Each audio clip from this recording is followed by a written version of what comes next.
Here today I have for you a quick doodle drawing that I am doing in Illustrator. I'm going to doodle this border, then I will clean it up, and then I will export it into Photoshop and use some actions to turn it into a stitched border. Here I am just using the brush to draw my border. And then once I have it drawn, I will use the smooth tool and the join tool to clean it up. These can be found hiding under the shaper tool. You can see in the top left corner there I have my menu pulled out so that I can use it easily. The join tool I will use to put together these different pieces that I drew separately so I can connect them together, and then with the smooth tool I'll smooth out some of the corners or some of those circles to make it look its best.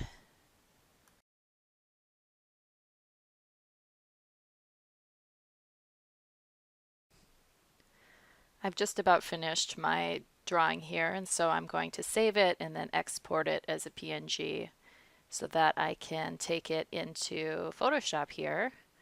So I've just dragged in the PNG I saved from Illustrator, and I'm just going to use an action here. This is from a leaf. I will post a link down below to this action set, which is called the felt actions. But in this case, I'm just interested in the stitching. So her action requires that I just have the outside of the scallop selected, so I just made a fill from the inside and then I selected that. And now I've just run her action on the outside to get that stitched border.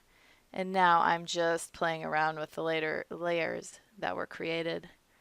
And then I will put them all together, the pieces of the action that I decided to keep, and also then I have that background that I created by filling in my scalloped border, and now I have a completed stitched border.